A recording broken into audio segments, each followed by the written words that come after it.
Bayangkan ya, kalau dalam sebuah permainan tidak ada aturan, pasti kacau bukan? Begitu juga dalam perekonomian, tanpa adanya lembaga yang mengatur, semua aktivitas bisa berantakan.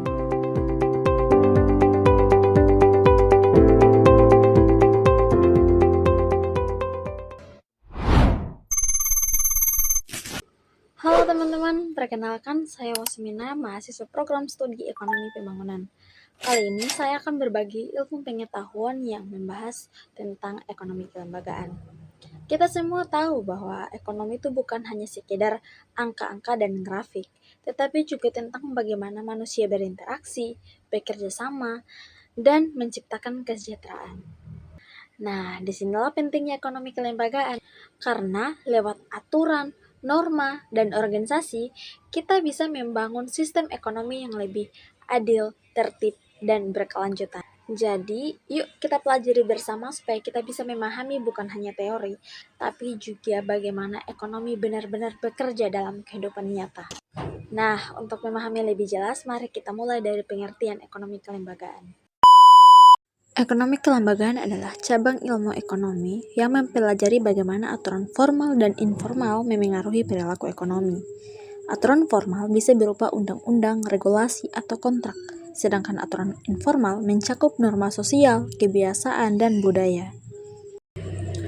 Setelah tahu definisinya, muncullah pertanyaan, apa sebenarnya yang dimaksud dengan lembaga dalam ekonomi kelembagaan? Lembaga dalam konteks ekonomi kelembagaan adalah aturan main atau struktur yang mengatur interaksi ekonomi antar individu maupun kelompok.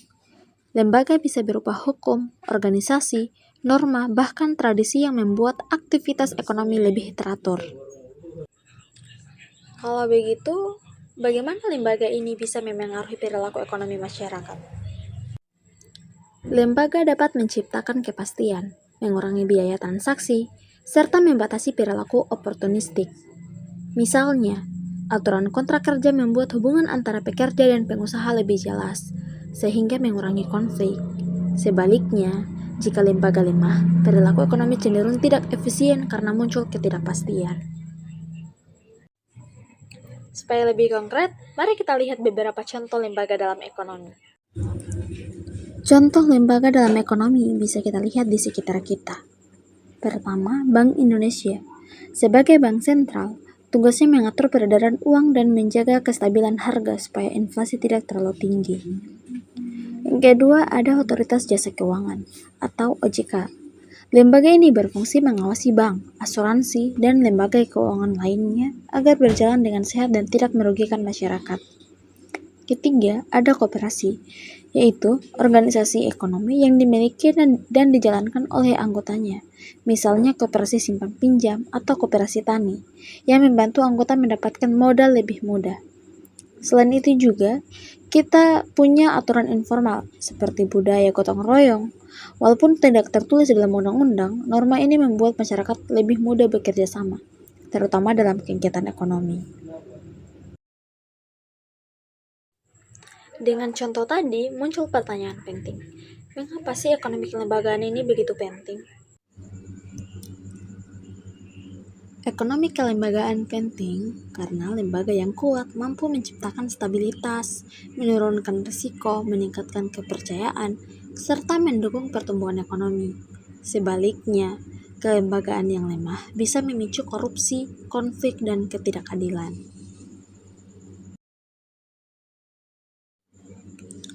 Dari pembahasan tadi, dapat kita simpulkan bahwa ekonomi kelembagaan adalah studi penting yang menyoroti peran lembaga dalam mengatur aktivitas ekonomi.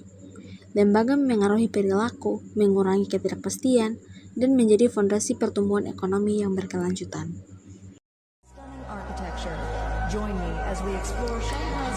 Demikian pembahasan singkat mengenai ekonomi kelembagaan. Semoga bermanfaat dan bisa menambah pemahaman kita semua. Terima kasih sudah menyimak. Sampai jumpa.